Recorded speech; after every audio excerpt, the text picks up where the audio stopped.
In the chilling aftermath of World War II, a group of German soldiers stumbled upon an unforeseen icy haven within the Arctic Circle, enduring for 4 months after the official surrender of Germany.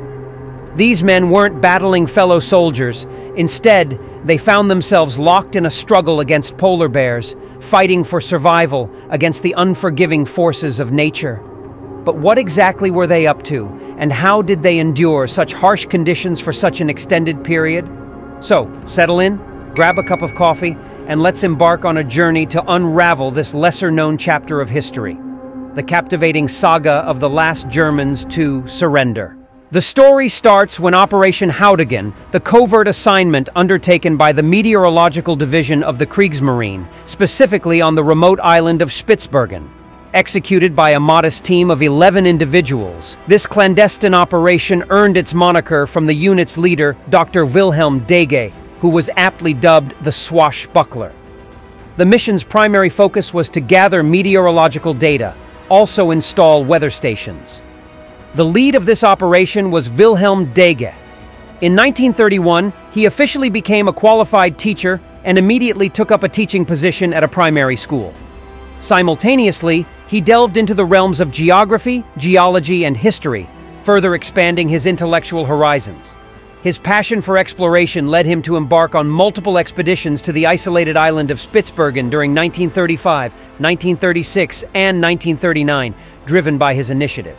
These journeys were not merely adventurous, they laid the groundwork for his doctoral pursuits. In 1939, Deege successfully completed his doctoral studies focusing on the northern part of Spitsbergen. Though primarily a geographer with geology as his secondary field of expertise, Deege's role on Spitsbergen was inherently geographical in nature. His profound knowledge of the island, acquired through his previous expeditions, coupled with his linguistic proficiency and survival skills, proved invaluable in the wake of the German invasion of Norway in May 1940.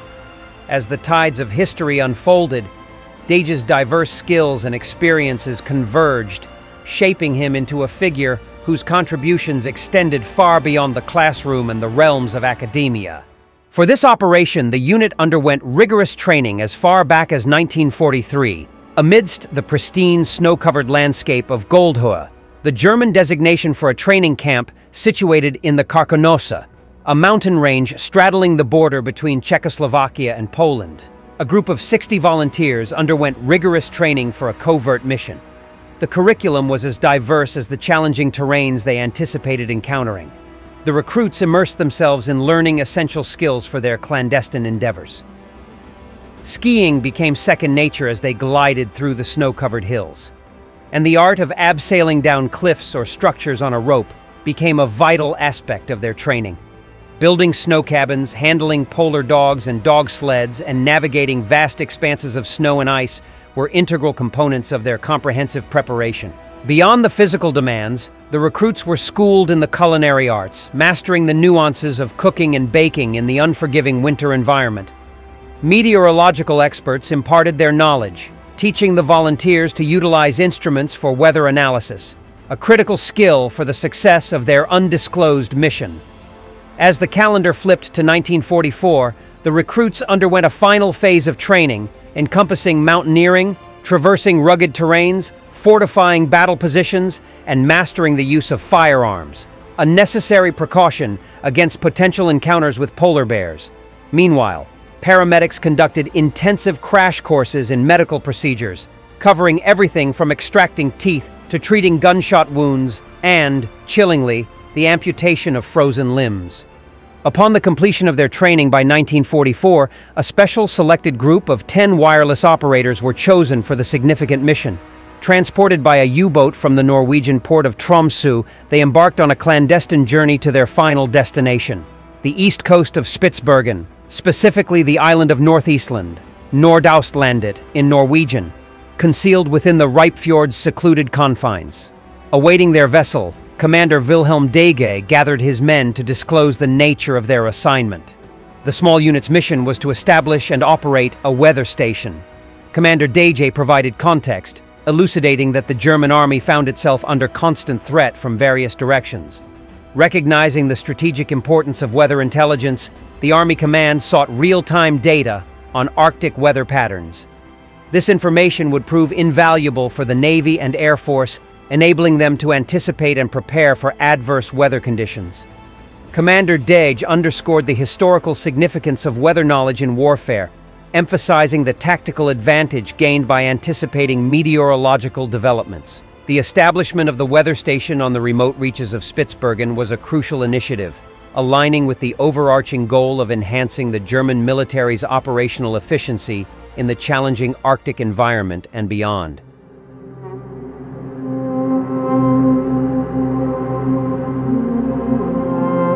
Spitsbergen, known as Svalbard in Norwegian, is an archipelago situated in the northern Ice Sea, approximately 351 miles north of Norway.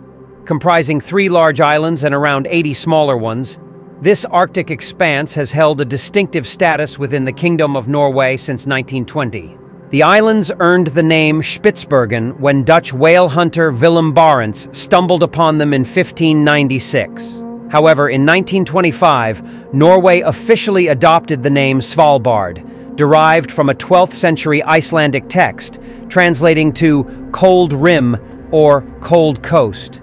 Upon reaching Spitsbergen, the initial challenge for the operatives was the strenuous task of swiftly unloading a myriad of supplies, including equipment, arms, ammunition, food, building materials, and meteorological instruments.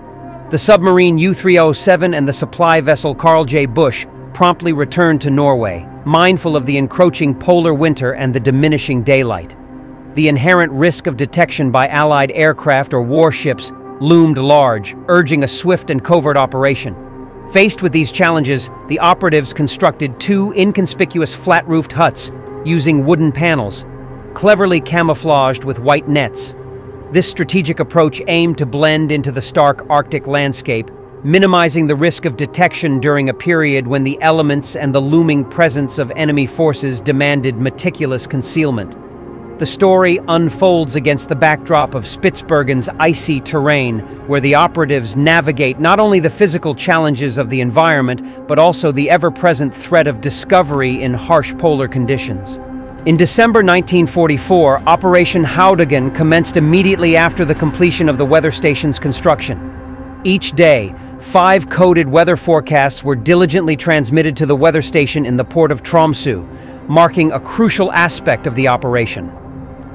With the established routine, Commander Dage seized the remaining time for scientific exploration in the unforgiving Arctic region. Life on the North Pole proved to be a formidable challenge for the unit. The prolonged polar night, lasting 126 days without a glimpse of the sun, posed a psychological and physical test for the men. Navigating the harsh Arctic conditions, they grappled with bone-chilling temperatures well below freezing and battled fierce snowstorms. The ever-present danger of encountering ice bears underscored the necessity for caution, prompting the men to venture out in pairs, armed with hunting rifles. Despite the adversities, there was a sentiment of marvel and resilience among the unit. Siegfried Chapka, then a 19-year-old member of the team, reflected on their experience in a 2010 interview with the German magazine Der Spiegel, stating, "It was a marvelous time, an unforgettable experience. We had everything but beer." The camaraderie, the challenges, and the unique environment contributed to a sense of shared adventure, forging lasting memories in the midst of the Arctic's extreme and isolating conditions.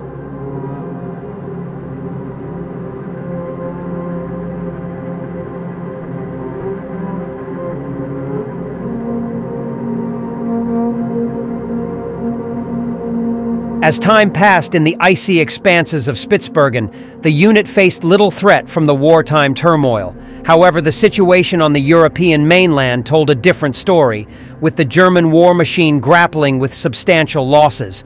By late April 1945, the Luftwaffe expressed interest in establishing landing facilities near the weather station to evacuate the Houdigan group. Responding swiftly, the men undertook the task of constructing an improvised landing strip in a remarkably short period. An air of anticipation hung over the Arctic outpost as they awaited the arrival of aircraft. However, days passed without the reassuring sound of aero engines. After waiting even longer, They started to worry if the plane had crashed or if they had gotten lost. Instead, the radio brought news that reverberated across the icy landscape. Germany had been defeated. Berlin had fallen to the Soviets. The war had come to an end, altering the fate of the Haudegen Group and signaling a shift in the tides of history. The group knew this day was coming, but with dwindling supplies and no rescue in sight, they were now alone.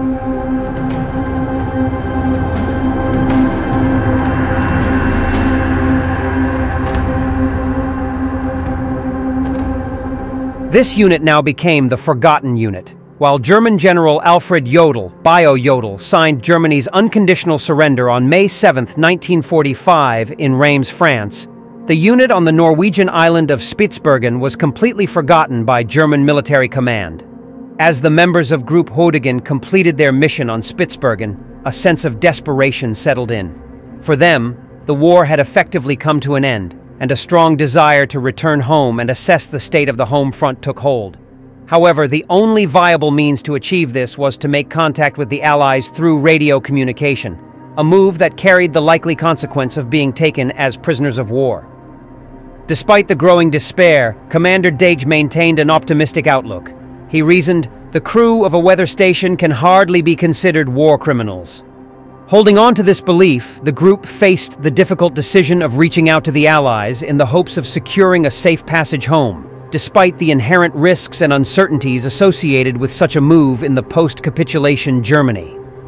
Establishing radio contact with the station in Tromsø, now under Norwegian management once again, proved to be a challenging and prolonged process for the Haudegen Group.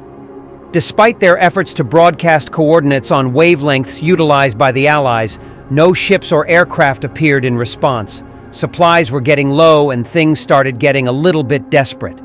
In the absence of immediate assistance, Wilhelm Deeg found himself compelled to continue his geographic research on Spitsbergen while the crew at the weather station occupied themselves with table tennis, exhausting their supply of balls in the process.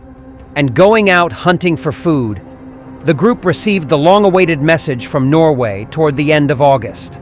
The communication conveyed the welcome news that a vessel was scheduled to set sail for Spitsbergen in early September, providing a glimmer of hope and signaling the imminent end of their isolated sojourn in the Arctic expanse.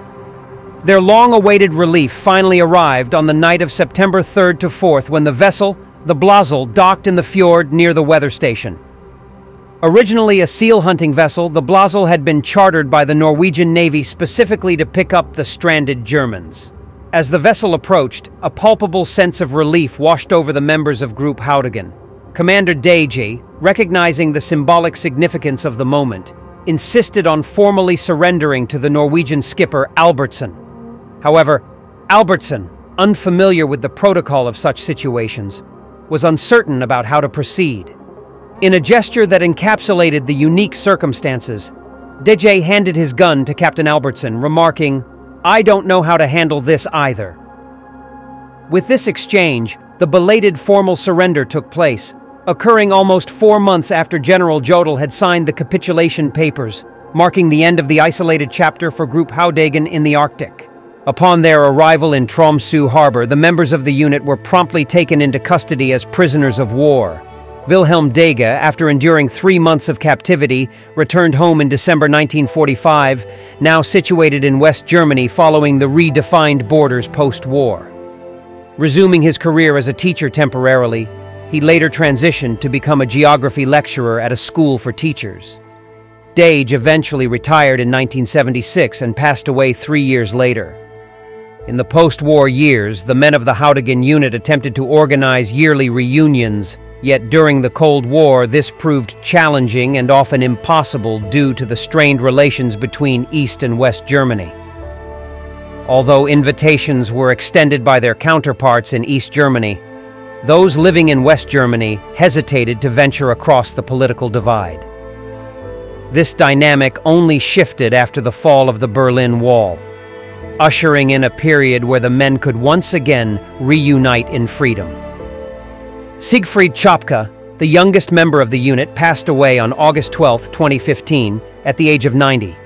Today, the former weather station on Spitsbergen stands as a part of Norway's historical heritage, a testament to the remarkable and challenging chapter in the history of Group Haudigen.